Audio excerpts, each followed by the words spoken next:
Bonjour à tous. Exceptionnellement, cette fois-ci, pour ce numéro de Trésor d'Archives, nous n'aurons pas Thomas Furon à mes côtés, mais nous recevons Olivia Anthony, qui est conservateur aux archives du Palais Princier. Bonjour Olivia. Bonjour.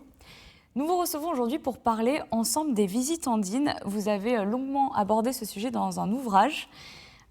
Comment est-ce que les Visitandines sont arrivées ici, en Principauté, et quel est leur lien avec le lycée qu'on appelle aujourd'hui le lycée Albert Ier ? Alors, les Visitandines sont arrivées en 1663 et en fait ce fut une longue histoire car ce qu'on ne sait pas trop c'est que le lycée au départ était un monastère et il a été construit expressément pour elles. Donc lorsqu'elles sont arrivées en 1663, cela a fait suite à de nombreuses tractations car en fait ça a été la volonté d'un seul homme, le prince Louis Ier, donc, qui a succédé à son grand-père, le prince Honoré II, et qui arrive en poste en 1662. Et en 1663, il décide de faire venir des Visitandines, donc un premier monastère de femmes, c'est la première fois, sur le rocher. Donc elle s'installe dans une petite maison qui s'appelle l'Hospice, et elle n'avait absolument rien qui était fait parce que c'était un ordre clôturé, enfin de clôture. Et rien n'était absolument prévu pour elle. Cette fondation a été voulue par le prince, bien entendu, mais également par son épouse. Justement, vous possédez ici au Palais Princier des traces de Charlotte de Gramont. Oui, tout à fait. La première princesse de Monaco est morte relativement jeune. Elle avait 38 ans simplement et elle a voulu que son corps, on reste à Paris puisqu'elle est morte à Paris, mais que son cœur, lui, soit transféré à Monaco, auprès de sa fille qui a été l'une des premières Visitandines Grimaldi de la famille, donc Louise Marie-Thérèse. Et finalement, ce cœur a été transféré par la suite, donc au XIXe siècle. Une fois que la Visitation n'existait plus, elle a été transférée dans la chapelle palatine. Plusieurs princesses de Monaco ont été Visitandines. Oui, tout à fait.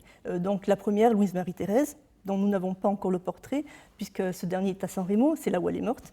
Mais également, il est plus intéressant de parler peut-être de la première princesse et la seule princesse que nous ayons eue, princesse régnante de Monaco, qui était Louise Hippolyte. Elle n'a pas été Visitandine, puisque de toute façon, elle a été princesse régnante, mais elle a été pensionnaire. Et ça, c'est quand même très important à le dire. Il faut le dire, puisqu'elle a été suffisamment taquine, on va dire, pour faire sonner les cloches à 2 h du matin et réveiller tout le couvent. Bien entendu, son père était absolument épouvanté, mais c'était très drôle, il faut dire. Et la princesse Charlotte de Monaco était également sa fille, donc la fille de la princesse Louise Hippolyte, elle a été réellement Visitandine. Elle n'a pas été Visitandine à Monaco, mais au Mans et à Paris. Ici, au sein des archives du Palais Princier, vous possédez de nombreux documents sur les Visitandines et notamment des documents sur leur vie quotidienne. Tout à fait. Malheureusement, beaucoup de documents ont disparu lors de la Révolution française. Ça a été dispersé, on ne sait plus où ils ont été. Mais nous avons quand même, nous gardons des traces de médecins qui venaient visiter fréquemment les Visitandines car elles étaient malades, pas plus que les autres, mais elles étaient malades.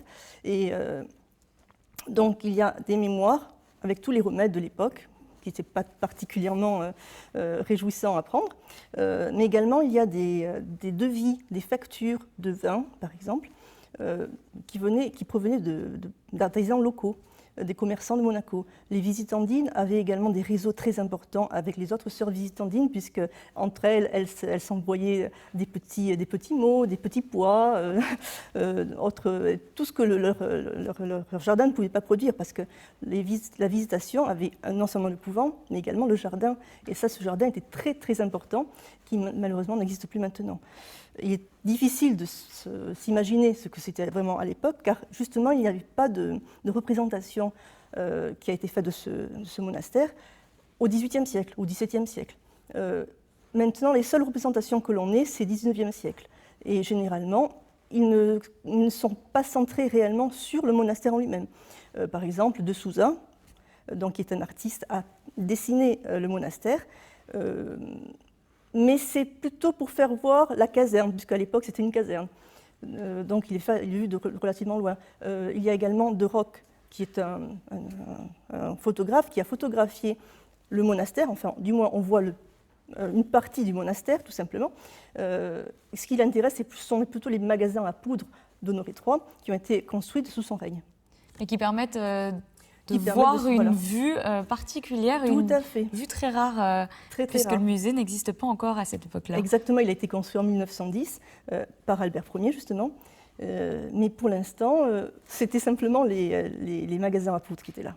Il existe également une représentation, alors imaginée bien sûr, de la création du couvent. Oui, tout à fait. Elle a été imaginée parce qu'elle a été imaginée au XIXe siècle par des Allemands, en plus des peintres allemands, qui n'avaient absolument rien de commun avec l'histoire locale.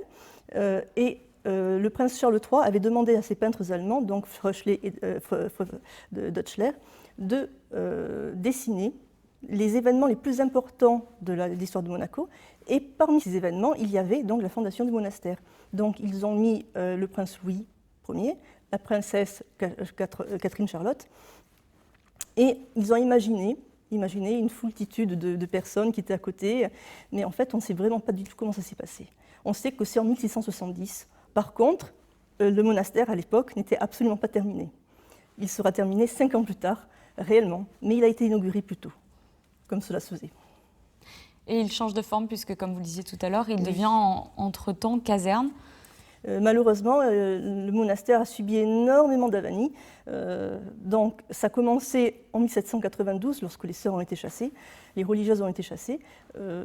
Donc, il est devenu grenier à grains, ensuite temple, un temple révolutionnaire, puis ensuite ça a été une caserne. Et une caserne qui a été occupée par les Sardes jusqu'en 1860. Et bien entendu, autant vous dire que tous les dégâts qui ont été faits dedans, on ne reconnaît absolument rien de ce qu'a été le monastère, sauf peut-être la forme, effectivement, on voit que c'était un cloître à l'intérieur. Mais sinon, tout a été détruit, sauf la chapelle. Chapelle qui existe toujours aujourd'hui au sein du lycée Albert Ier. Voilà, exactement, c'est la chapelle de la Visitation. Mais malheureusement, tout le mobilier a disparu.